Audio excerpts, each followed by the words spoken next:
Chers amis, bonsoir pour notre rencontre de l'école Saint-Ferréol. Je suis désolé, j'avais prévu de mettre en ligne la vidéo sur notre page YouTube de la paroisse, mais je n'ai pas réussi. Enfin, en tout cas, il semble qu'il y a encore pas mal de délais. Ils me disent 10 minutes, mais je pense qu'il faudra plus que ça. Alors, je vois que vous n'êtes pas encore tous arrivés. Je vais patienter un petit peu, le temps que vous arriviez. Avant de commencer, je voudrais vous encourager. Est-ce que vous m'entendez ? Est-ce que le son est bon ? Vous pouvez mettre un petit pouce dans les commentaires si jamais vous entendez bien. Sinon, je prends un micro.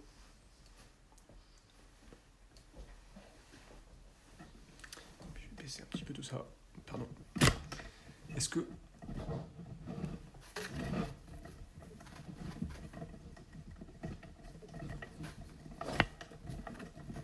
Ça ira.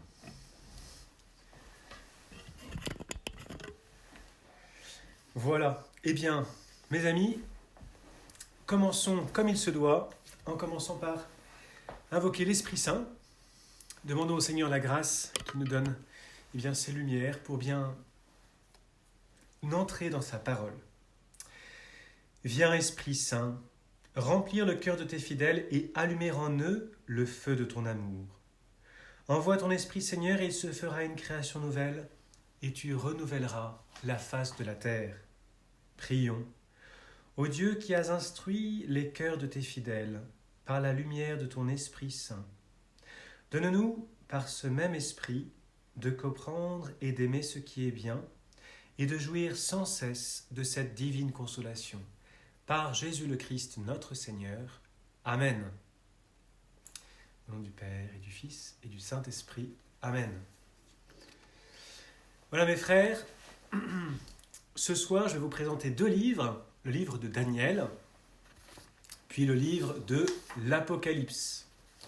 Alors comme je vous le disais, nous sommes déjà au 4/5e de la lecture de la Bible. Cette semaine, ça sera une lecture assez facile, il y a 20-25 minutes de lecture maximum par jour, 5 jours dans la semaine. Donc c'est tout à fait faisable. En plus, Daniel, c'est vraiment un livre qui est délicieux. Après avoir lu le long livre de Jérémie, le long livre d'Ézéchiel, le livre de Daniel est très court, beaucoup plus court, en 1h20 maximum vous l'aurez lu. Et c'est vraiment très bien de le lire à la suite, parce qu'il traite un peu les mêmes choses, avec beaucoup de saveur et sans répétition. Donc c'est vraiment très agréable. Alors, si je dois vous parler du livre de Daniel, d'abord, la première chose, c'est qui l'a écrit et quand a-t-il été écrit ? C'est un peu difficile de répondre à cette question parce que déjà, ce livre est écrit en plusieurs langues. Il est écrit d'abord en hébreu, puis ensuite, il y a des passages en araméen et enfin, il y a des passages en grec. Au moins, les 2 derniers chapitres ont été écrits en grec. Et l'auteur final du livre de Daniel n'a même pas pris le soin d'uniformiser les langues. Pardon, j'espère que j'aurai assez de batterie. Donc, on comprend que l'auteur est peut-être... en tout cas, l'auteur a des sources composites et s'il y a des passages en hébreu qui sont référence au 6e siècle avant Jésus-Christ, il y a des passages aussi qui sont beaucoup plus récents et qui font penser à la guerre d'Antiochus Épiphanes contre Israël. Et du coup, c'est 164-160 avant Jésus-Christ. En tout cas, vous verrez dans la lecture du livre de Daniel qu'il y a des changements de style, des changements de tournure qui sont assez clairs et qui font penser qu'il y a peut-être plusieurs couches de rédaction.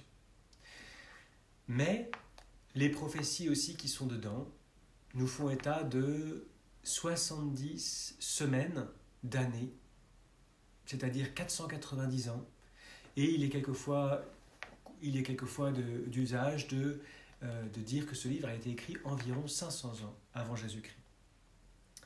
Alors, je ne vais pas m'étendre très longtemps sur ce livre, mais vous verrez d'abord dans une première partie une série de tableaux qui concernent Daniel, avec souvent le même schéma qui se répète. Les fidèles de Dieu sont soumis à une épreuve, et à chaque fois le roi qui les a soumis à l'épreuve se convertit et à la fin loue le Dieu fidèle, et quelquefois les accusateurs sont châtiés par le châtiment même qu'ils avaient imaginé contre le fidèle du Seigneur. On voit David et ses amis qui sont remplis de sagesse, qui sont 10 fois supérieurs à tous les autres devins, magiciens, sages et savants qui sont à la cour du roi de Babylone. C'est vraiment une belle histoire qui nous montre la sagesse que le Seigneur octroie à ses serviteurs quand ils lui sont fidèles. Voilà. Donc Daniel fait partie des déportés de la déportation de Jérusalem, emmené à la cour du roi de Babylone, choisi pour faire partie des conseillers. Voilà. Là, dans la deuxième partie, c'est plutôt des songes et des visions de Daniel. C'est une partie qui est plus apocalyptique. Et vous verrez d'ailleurs quelques liens avec le livre de l'Apocalypse. C'est bien de pouvoir les lire ensemble, parce que vous verrez qu'il y a des images qui se ressemblent. Il y a des parties qui sont apocalyptiques dans le livre de Daniel.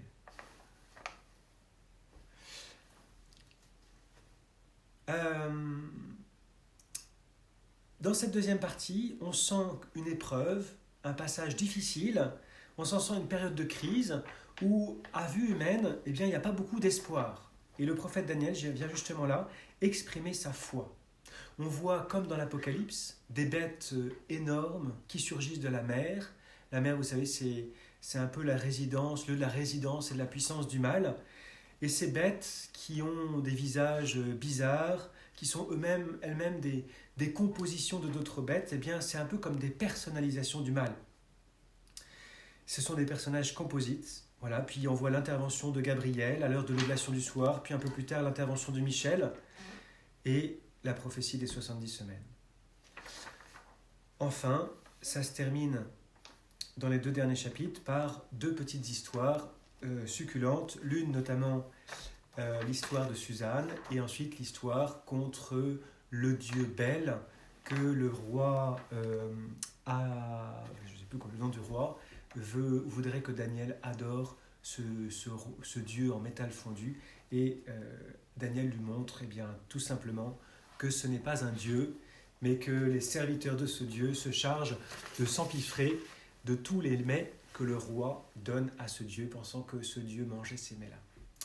Vous verrez, vous ne vous ennuierez pas, un petit livre délicieux à lire qui reprend en partie les thèmes de Jérémie, d'Ézéchiel, en plus concis, en plus fleuri, en plus narratif. C'est vraiment un trésor. En 1h, 1h20, vous aurez lu le livre de Daniel. Je pense que ça fait un moment que je ne vous ai pas retrouvé sur une vidéo pour l'école Saint-Féréol, parce que la dernière que je devais faire, c'était au début du carême, et c'est Don Étienne qui m'avait avantageusement remplacé pour le livre de l'Exode. Voilà, j'espère que vous n'êtes pas trop en retard, et que, en tout cas, si vous êtes en retard, rassurez-vous, la semaine prochaine, vous pourrez rattraper un peu votre retard pendant les vacances, parce que pendant les vacances, nous n'avons pas prévu de lecture de livres. Si vous n'avez pas de retard, vous pourrez au moins prendre un peu d'avance. Par exemple, je vois que en juin, début juin, vous aurez à lire le premier et deuxième livre de Maccabée. Et là, en une semaine, c'est un peu ambitieux, sachant qu'il y a le livre de Jacques, et la lettre de Jacques et la lettre de Jude. C'est un peu ambitieux, ça ferait peut-être beaucoup. Donc si vous voulez, prenez un peu d'avance pour lire le premier et deuxième livre de Maccabée sur notre programme annuel. Maintenant, et avant de répondre aux questions que vous m'avez envoyées, et qu'il est toujours possible de m'envoyer d'ailleurs dans les commentaires, je voudrais vous présenter un tout petit peu, au moins un peu, le livre de l'Apocalypse pour entrer autant que possible dans ce livre. Pour cela, je vais vous citer d'abord un petit passage d'un auteur que je lisais ces jours-ci et qui nous parle de ce livre de l'Apocalypse. Cet auteur est un grand amateur de ce livre-là. Je le cite. Le livre de l'Apocalypse, le dernier livre de la Bible, apparaît à juste titre comme un livre étrange. Il est rempli de guerres effrayantes et de feux dévorants, de rivières de sang, de rues pavées d'or. En toute chose, ce livre est un défi au bon sens et au bon goût. Prenons juste un exemple célèbre. Le fléau des sauterelles. Jean, l'auteur de l'Apocalypse, raconte: de cette fumée, des sauterelles se répandirent sur la terre. Allez voir, ces sauterelles ressemblaient à des chevaux préparés pour le combat. Il y avait sur leur tête comme des couronnes, semblables à de l'or, et leurs visages étaient comme des visages d'hommes. Elles avaient des cheveux comme des cheveux de femmes, et leurs dents étaient comme des dents de lion. Elles avaient des cuirasses, comme des cuirasses de fer, et le bruit de leurs ailes était comme un bruit de char à plusieurs chevaux qui courent au combat. Elles avaient des queues, semblables à des scorpions, et des aiguillons, et c'est dans leur queue qu'était le pouvoir de faire du mal aux hommes pendant 5 mois. Nous ne savons pas vraiment si nous devons rire ou bien pousser des cris de frayeur. Avec tout le respect qui lui est dû, nous avons envie de demander à Saint Jean: « Bon, dites-moi si je me trompe, vous avez vu des sauterelles avec des cheveux longs, des dents de lion et des visages d'hommes. Elles portaient des couronnes d'or et des armures. Notre grande tentation peut être de nous abstenir de lire le livre de l'Apocalypse en rappelant à Dieu que nous avons des choses urgentes à faire ici sur terre. » Vous m'avez compris, à travers ces images abracadabrantes, on peut être un peu surpris et on pourrait avoir envie de passer son chemin pour lire un autre livre. Pourtant, si nous écoutons l'auteur du livre de l'Apocalypse, eh bien il commence en disant, après les 2 premiers versets: « Heureux celui qui lit et ceux qui entendent les paroles de cette prophétie et gardent ce qui s'y trouve écrit, car le temps est proche. » Vous voyez, Saint Jean nous dit qu'il faut être heureux de cette lecture, et nous retrouverons cela à la fin. Le mot apocalypse, dans l'imaginaire populaire, eh bien, c'est des guerres, des batailles, des terreurs, jusqu'à l'avènement d'un événement ultime. En tout cas, c'est quelque chose qui terrorise dans l'imaginaire collectif. Alors que le premier mot apocalypse, ça ne veut pas dire toutes ces terreurs-là, c'est d'abord un dévoilement, retirer un voile, une révélation. Une révélation de Jésus-Christ et une révélation par Jésus-Christ. Donc c'est d'abord une bonne nouvelle de dévoiler enfin le visage, de lever le voile pour voir bien, le Christ. Donc, cette révélation de Jésus-Christ, bien, ne la voyons pas d'abord comme un lieu de terreur, mais comme un lieu de gloire qui nous illumine. Alors on va voir que c'est quelque chose qui est contrasté. On va un petit peu en parler à grands traits. Donc voilà, ça c'était un peu une introduction pour vous dire que ne pas avoir peur de ce livre-là, allez-y, lisez-le. C'est d'abord une révélation au double sens du génitif, une révélation objective et subjective de Jésus-Christ et par Jésus-Christ. À propos de ce qui doit venir bientôt et qu'il a fait connaître à son serviteur Jean par l'intermédiaire de son ange. Alors, peut-être quelques mots après le titre du livre. Qui a écrit? Saint Jean. Il ne se dit lui-même pas apôtre dans ce livre-là. Il se dit disciple du Seigneur. Peut-être fait-il partie des 12. En tout cas, la tradition l'a souvent pensé. Quand cela a-t-il été écrit? La plupart des exégètes s'accordent pour dire que c'est vers la fin du 1er siècle, dans les années 90-95. Il y en a quelques-uns qui datent cela d'un peu plus tôt, notamment à cause du style de l'écriture qui est un peu moins bien écrit que l'évangile selon saint Jean. On voit des tournures qui sont un peu moins fluides, un peu moins correctes, et du coup, ce qui ferait dater ce livre-là avant l'évangile selon saint Jean. Mais bon, ces querelles-là ne sont pas si importantes que cela. À chaque fois qu'il y a des nouvelles découvertes, ça vient infirmer les précédentes théories sur la datation de ce livre-là. Donc ne vous inquiétez pas sur ces questions-là. Ce qu'on peut comprendre quand même à propos de cette datation, c'est que à cette période-là, eh bien, l'Église subit des tribulations. Elle vit des épreuves. Et ce que Saint Jean décrit, c'est pas quelque chose seulement qui va advenir, c'est quelque chose qui est déjà présent. Et que l'Église vit dans sa propre chair, dans ses fidèles, des épreuves qui sont de l'ordre de ce que nous pouvons lire aussi dans ce livre de l'Apocalypse. Alors maintenant, je vais essayer de vous donner aussi un peu peut-être une présentation, un plan. Alors, vous pourrez faire vous-même, essayer de vous-même trouver un autre plan. Ça, c'est un peu un plan avec le critère de la révélation. C'est dans ce plan-là que j'essaierai de vous mettre en note si j'y arrive. Bien, vous verrez le centre du livre avec après toutes ces révélations successives, tous ces signes qui débouchent sur d'autres signes et ainsi de suite. 7 septénaires de signes qui s'ouvrent les uns après les autres. Voilà. Une première partie qui est adressée aux 7 églises et qui nous décrit le Christ en gloire. Et une deuxième partie, cette deuxième partie avec 5 sections où on voit d'abord le ciel qui est ouvert et puis justement ces signes qui se répètent les uns après les autres. J'aimerais peut-être d'abord, avant de vous parler de ce centre du livre, qui est au chapitre 5, verset 6, vous lire 2 petits passages qui vous font comprendre aussi pourquoi ce livre peut être un peu difficile à lire.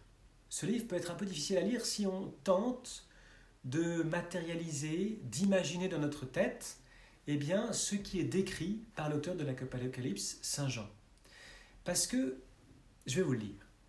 À partir du chapitre 4, Saint Jean nous dit, il est pris en extase. Après cela, je vis, et voici une porte ouverte dans le ciel.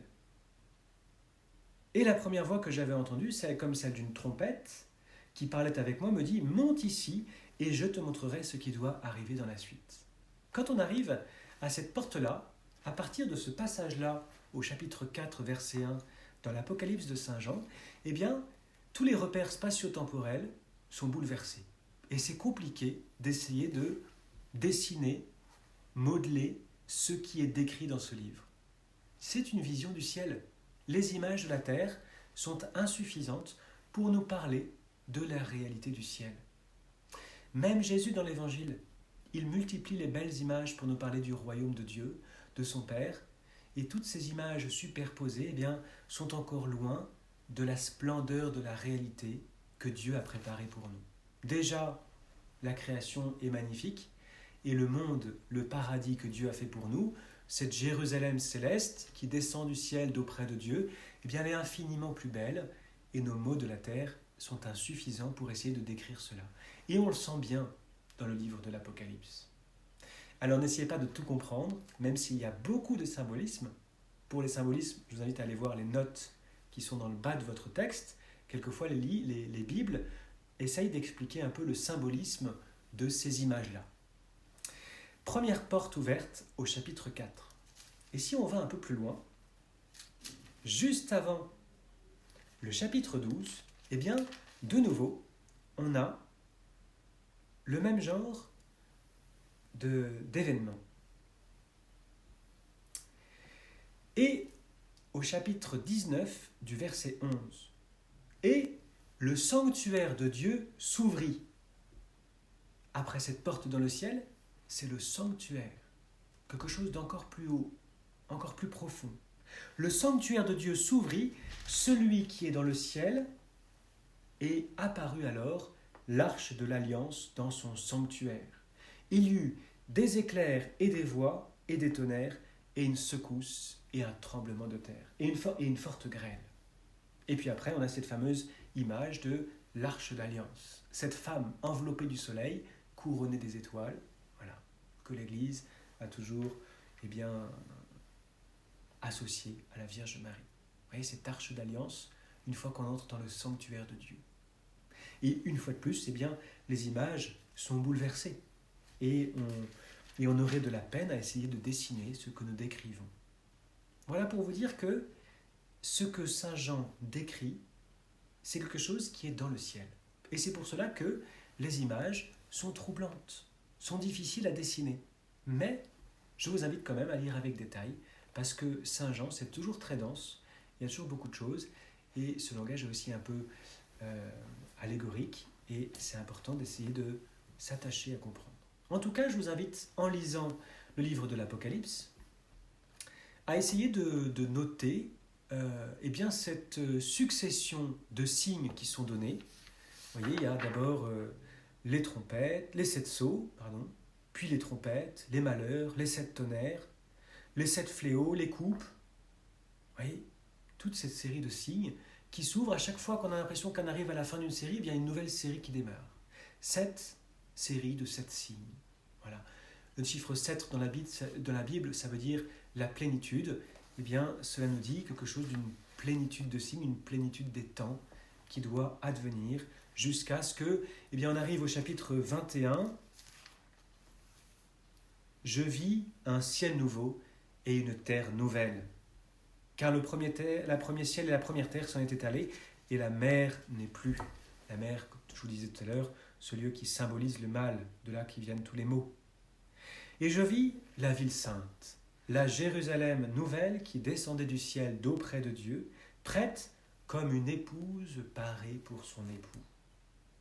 Et j'entendis une voix venant du trône, une voix forte qui disait « Voici le séjour de Dieu avec les hommes, et il séjournera avec eux, et ils seront son peuple, et Dieu lui-même sera avec eux. » Ce désir de Dieu qui traverse toute la Bible, qu'il puisse faire de nous son peuple et que nous puissions être son Dieu dans une alliance nouvelle et éternelle qui ne sera plus abîmée, qui sera éternelle.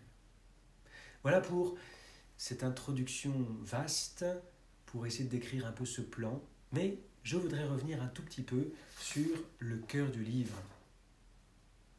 Voilà. Avant de revenir un peu sur quelques développements doctrinaux pour essayer de comprendre. Le cœur du livre, le chapitre 5, verset 6.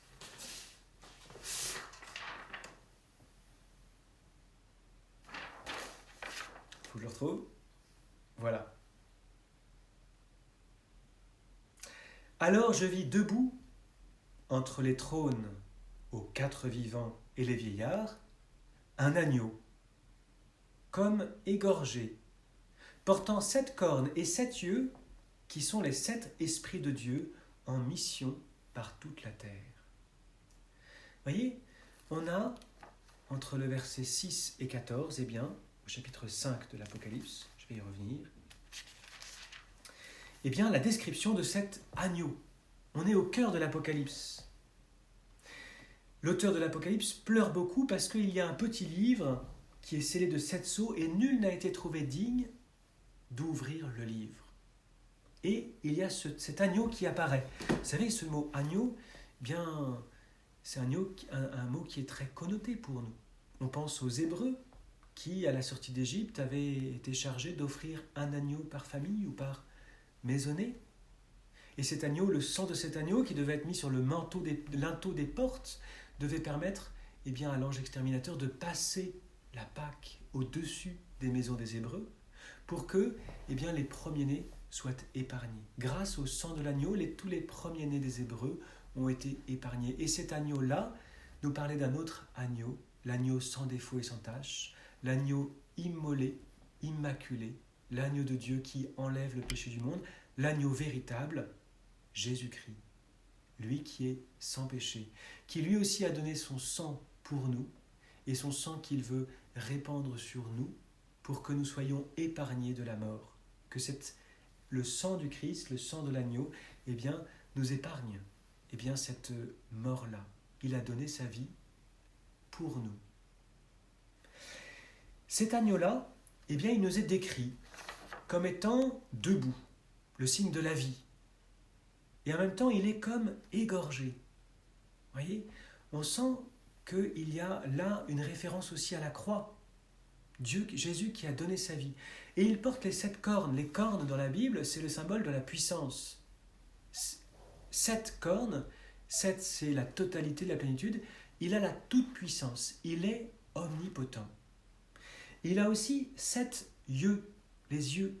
Les yeux, c'est le savoir. Il a la plénitude du savoir. Il est omniscient. Et il a les 7 esprits de Dieu. La plénitude de l'Esprit de Dieu. Cet agneau, il est omnipotent, omniscient, il a la plénitude de l'Esprit de Dieu, il est il est, vraiment Dieu. Celui qui a toute la puissance de Dieu, toute la connaissance de Dieu, tous les 7 esprits de Dieu, c'est le signe qu'il est la plénitude de Dieu, l'agneau de Dieu égorgé et debout, c'est Jésus, c'est Dieu lui-même. Voilà la révélation de ce cœur de l'Apocalypse où cet agneau debout et immolé, il est le révélateur du Père, il est la plénitude du Père, c'est le mystère de la rédemption, c'est un mystère de révélation.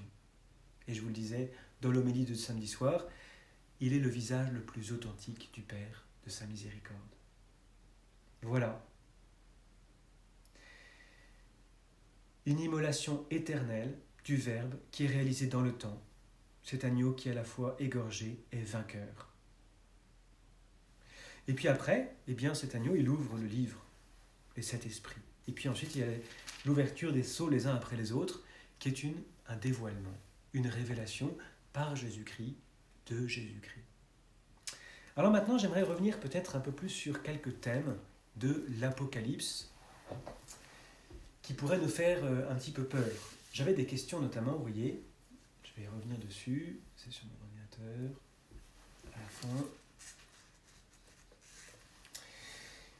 Parce qu'on voit dans ce livre beaucoup de fléaux, de difficultés, de troubles, de désolation, de guerres, de signes apocalyptiques qui font un peu peur. Ça pourrait nous faire penser à un Dieu un peu vengeur du type de l'Ancien Testament.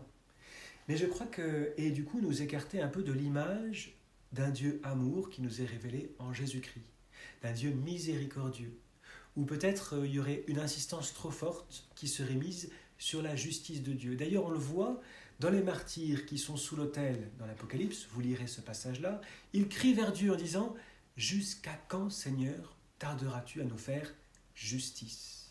Vous voyez, on pourrait croire qu'il y a dans l'Apocalypse une opposition entre la miséricorde et la justice, où cette image de toute cette erreur pourrait nous faire peur. Je vais arriver au bout de ma batterie. Je vais essayer de terminer un peu plus vite. Je crois qu'il y a derrière ces questions-là, il y a plusieurs questions. D'abord, l'Apocalypse, c'est une bonne nouvelle.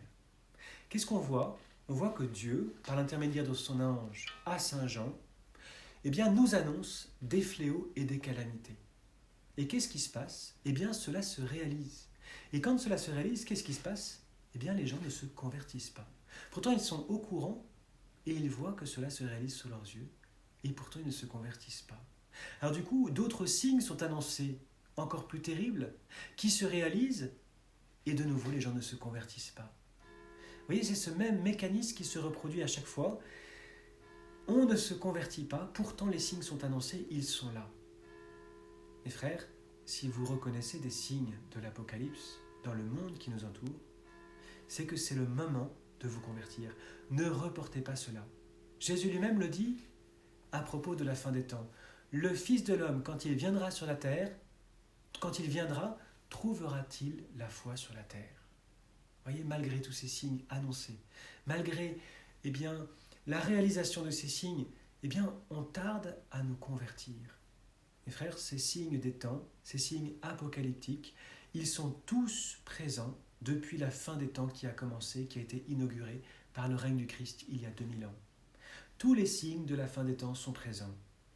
La vraie question, c'est de se dire, dans quelle mesure sont-ils présents ? Est-ce qu'ils sont pleinement réalisés, tous ces signes ? Est-ce qu'ils sont tous là et pleinement réalisés ? Le problème, c'est que cela, nous ne le saurons que quand ce sera le moment de la fin. Ce n'est qu'à la fin des temps que nous pourrons dire « Ah bah oui, vraiment maintenant, les signes de la fin des temps sont tous là et ils sont tous pleinement présents. » Mais ça sera trop tard. C'est maintenant le temps de se convertir. Voilà. Et tout cela est possible avec la grâce de Dieu. Et on va revenir du coup sur cette autre question qui est connexe, c'est de la justice de Dieu. Pour moi, c'est un peu subtil, soyez concentrés. Pour moi, une des manières que j'ai de comprendre cette justice de Dieu, elle est intégrée à la miséricorde. Dieu, il est tout puissant. Il a toute sa gloire en lui-même. Il a besoin de rien de plus. Et s'il nous demande justice, s'il nous demande de participer à cette justice, s'il nous demande par cette justice de réparer, eh bien, une partie du mal que nous avons fait, ce n'est pas d'abord pour lui. En son Fils Jésus-Christ, dans le sommet de l'amour qu'il y a sur la croix, Jésus surabonde en justice. Il répare infiniment plus que tout ce que nous pourrions jamais faire. Mais si Dieu nous demande de cette justice, si Dieu nous demande de contribuer à cette justice, c'est par égard pour nous. C'est pour notre honneur. Parce que, avec notre liberté, avec sa grâce, eh bien nous sommes capables de réparer une partie du mal que nous avons commis. Vous m'avez compris ? La justice que Dieu réclame, ce n'est pas d'abord pour lui, comme s'il y avait une dette à régler. Cette dette, il l'a déjà réglée, en son Fils Jésus-Christ. Cette justice qu'il réclame, c'est parce que nous sommes capables de contribuer à la réparation, de nous associer à la réparation obtenue par le Christ. Nous sommes capables d'être rendus participants de la réparation du mal que nous avons commis, de faire plus de bien que de mal, et de, par là, eh bien, réparer, faire justice. Mes frères, vous comprenez par là que cette justice de Dieu, c'est encore une miséricorde. Ce n'est pas pour lui, c'est pour nous. C'est par égard et par amour pour nous qu'il nous invite à réparer, qu'il demande cette justice. J'espère que je ne vous ai pas trop perdu sur cette question qui était à la base. Je vous rappelle un peu la question.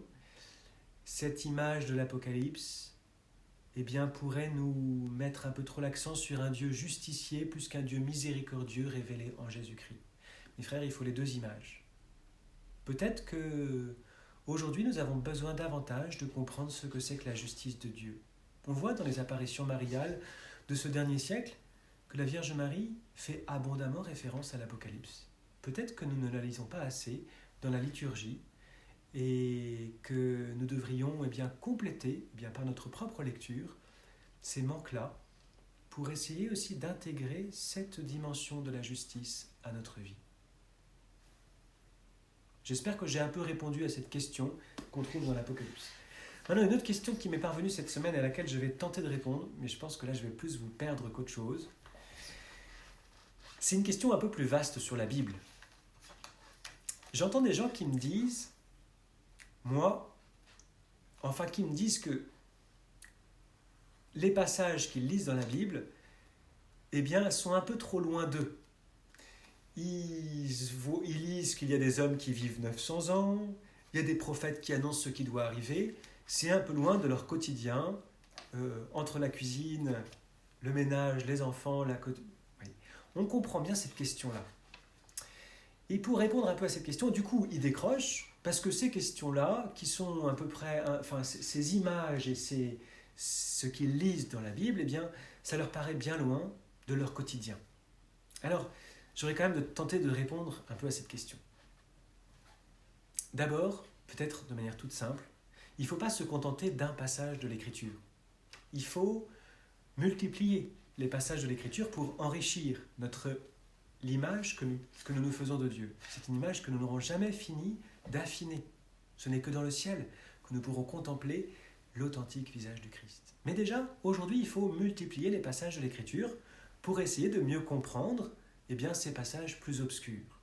Et puis peut-être qu'il ne faut pas aussi, sur un passage obscur, se contenter d'une interprétation, la nôtre. Il faut peut-être élargir avec la compréhension de d'autres personnes. Et pour cela, je voudrais mettre le doigt sur le fait qu'il y a un peu deux manières de réfléchir et donc aussi de faire de la théologie. C'est vrai en philosophie, mais c'est vrai aussi en théologie, c'est-à-dire dans la compréhension du monde. Il y a des gens qui sont plutôt avec un esprit déductif. Ils ont des grandes idées qu'ils vont essayer de comprendre et d'appliquer dans les situations particulières de la vie. C'est l'école un peu platonicienne, ou l'école d'Alexandrie. À Alexandrie, il y avait une école qui pensait davantage comme ceci. Et puis il y a d'autres personnes qui sont plutôt câblées différemment et qui vont plutôt partir des choses terre-à-terre, concrètes, incarnées, sensibles, charnelles, et à partir de la multiplicité des expériences qu'ils auront faites, remonter à des principes plus généraux. C'est un mode de pensée qui est plus inductif. C'est vrai pour les choses de la terre, c'est vrai pour la réflexion, et donc c'est vrai aussi pour la théologie. Cette deuxième manière de penser, c'est une école plutôt antiochienne, ou plutôt aristotélicienne. Et je voudrais mettre l'accent sur là-dessus parce que vous avez peut-être un mode de pensée qui est dominant, soit déductif, soit inductif. Et il faut être au fait de cela. Parce que l'autre mode de pensée, celui que vous avez moins, est aussi valable. Et là aussi, il peut aussi vous enrichir, même si peut-être il vous rejoindra moins. Et c'est ce qu'on voit dans les passages de la Bible qui sont plus obscurs. Ce sont des images quelquefois symboliques, qui nous partent peut-être d'idées générales, qui sont peut-être moins immédiatement en lien avec votre quotidien palpable, charnel, incarné, prosaïque, mais ce n'est pas sans lien. Voilà. Je voudrais vous dire ça parce que pour ouvrir votre curiosité à d'autres modes de pensée et donc aussi d'autres modes de pensée théologiques. Ces modes de pensée ont besoin l'un de l'autre. Ils viennent se bonifier mutuellement. Voilà, c'était pour les questions que j'avais reçues pour cette semaine. Je vous rappelle que la semaine prochaine, nous n'aurons pas de conférence pour l'école Saint-Féréol et les parcours Saint-Paul, parce que ce sera les vacances scolaires. Mais n'hésitez pas à continuer à nous envoyer vos questions par mail, c'est précieux, ça nous fait travailler, ça nous permet d'aller un peu plus loin et de mieux comprendre. J'espère que vous vous régalez toujours, en tout cas avec le livre de Daniel, c'est sûr, vous allez vous régaler, et avec le livre de l'Apocalypse, eh bien, ça sera un clair-obscur dans lequel je vous invite à plonger avec toute votre intelligence, vous verrez, ça viendra vous poser beaucoup de questions. Demandons à la Vierge Marie une grande lumière, une grâce de regarder Jésus comme elle-même elle le regarde, de l'aimer comme elle l'aime, pour entrer plus profondément avec le regard pur de la foi comme celui de Marie, pour mieux regarder Jésus et mieux contempler le visage du Père en lui. Je vous salue Marie, pleine de grâce, le Seigneur est avec vous. Vous êtes bénie entre toutes les femmes, et Jésus, le fruit de vos entrailles, est béni. Sainte Marie, Mère de Dieu, priez pour nous pauvres pécheurs, maintenant et à l'heure de notre mort. Amen. Heureux les invités au repas du Seigneur. L'agneau de Dieu vient à notre rencontre. À très bientôt pour une prochaine rencontre.